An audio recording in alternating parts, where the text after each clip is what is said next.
Hello, this is Betty from Betty's Harvest Right Freestars Group on Facebook. I wanted to show you something that I have done for my two standard size freeze dryers. This particular one is a knob style from 2 years ago, and it has space between the drum and the casing of the freeze dryer. It varies around the drum because this drum was forged from a flat piece of stainless steel and not a pipe or tubing.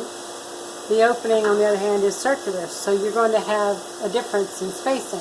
The newer machines may or may not have this spacing because Harvest Right did begin adding a foam insulation themselves prior to shipment. But if you have an older machine that does have this space, you probably would benefit from adding backer rod. Now, the backer rod you can purchase online or in your local hardware stores. It's created to fill gaps and joints, and it gives a nice sealed insulation, whether you're doing construction or, in this case, filling in this crevice from the freeze dryer. This particular one is a 3/8 inch diameter. It does come in 1/2 inch diameter, and if you have a very large crevice, you probably want to graduate to the 1/2 inch. You can see the difference here between the two. I'm going to use this little short piece of backer rod to show you how to get started. Find the widest spacing that you have around the drum. Mine here is 1/4 inch, and instead of using a screwdriver to press on the foam, which would poke right through the insulation, I'm just using a measuring spoon that has a rounded edge. And because it is 1/4 inch, that 3/8 inch foam sunk right into the opening. That's not going to be that easy all the way around. But all you have to do is barely get it to catch. It doesn't have to go all the way in. Matter of fact, I prefer that it didn't go all the way in. And this is not my first time doing this. This did have a piece in there already, but I removed it so that I could show you how to install it. Once the first cycle is completed, the pressure of the gasket pushing on this backer rod foam insulation is going to flatten it flush with the freeze dryer. So it's not going to protrude at all. It'll just fill the space. Now, I have a second piece of backer rod I'm just going to show you. You can butt this up to it, but after the first cycle, the insulation is probably going to shrink just a little bit. You can overlap it 1/4 inch or so, because after mine went through its cycle, it shrunk probably a good inch, really, between where the two joints were. And you could go back and fill that in if you like. And when you get to where it is together there, you can go ahead and snip it. Give it a little extra if you want, or not, because you can always fill it in later. Now, you could go ahead and create a round piece already attached and glued together, which I have one laying here, and it's on the floor. You could take and measure it, clip it, and then use some glue, be it mine is a super glue Loctite that glues just about anything. I got that from Home Depot. That's what that is there.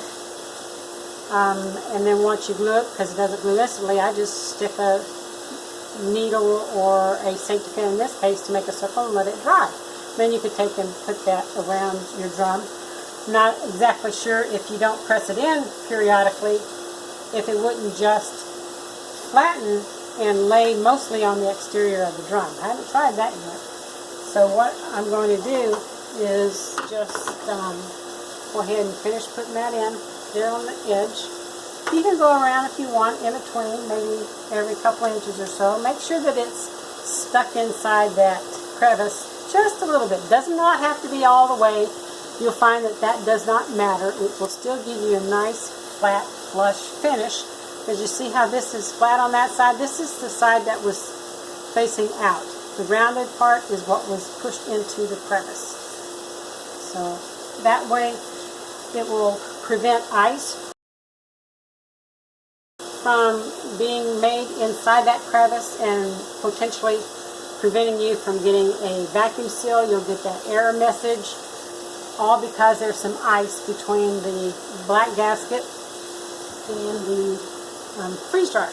Because when this is put on, it's going to compress that foam insulation. Anyway, you get the idea. So once your door is closed, go through the cycle, it'll be pressed flat. And if there's still a little bit of space, go back and put a small piece in there to fill it in. Or perhaps you need to graduate up to a larger size, because this backer rod does come in 1/4 inch, 3/8 inch, and 1/2 inch that I have found. It only cost, this one was $3.28 for the 3/8 inch, not much more for the 1/2 inch. It will potentially help you with the condensation building up in there and the dripping that happens sometimes on the inside of the freeze dryer. You'll notice if you ever shine a flashlight in there, you might see condensation dripping down, especially over the back side of your display screen. You do not want that. You want to be proactive, try to prevent that as much as you can. And this back rod can also help you stay in the higher end tours. If your freeze dryer seems to hover over 1,000, doesn't want to go down, this is just one option to try to help it do better. Now, once this has gone through a cycle and it has flattened, you may want to come back and add a secondary ring of insulation. Of course, this isn't big enough, it gives you the idea.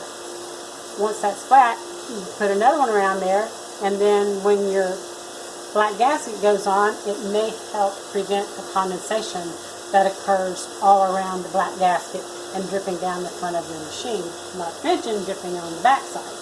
And that's another whole story. I put a drip guard over my wiring in the display screen.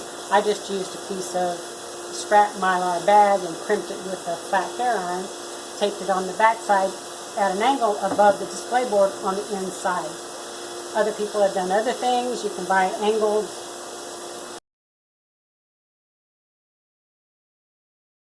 pieces of aluminum to put like this on, like I said, on the inside at an angle so that the drip catches there and goes down. Now, I'm not talking about attaching this to the exterior, although you could, I suppose, if you wanted. No, this idea is for the inside of the machine to protect the wiring and the display board. Another couple of tips for you to use to help in your freeze drying experience, not a necessity, just an idea. And again, the newer machines may or may not already have some type of foam insulation around the exterior. I've seen some of the newer units with black foam that was put in there prior to the drum even being installed into the unit. So, hope that helps. If you're interested in learning more about freeze drying at home using the Harvest Right Home Freeze Dryer, come check out my group, Betty's Harvest Right Freeze Dryers group on Facebook. We would love to have you, share our experiences with you, and we can all help learn together. Thank you so much for watching. Have a great day.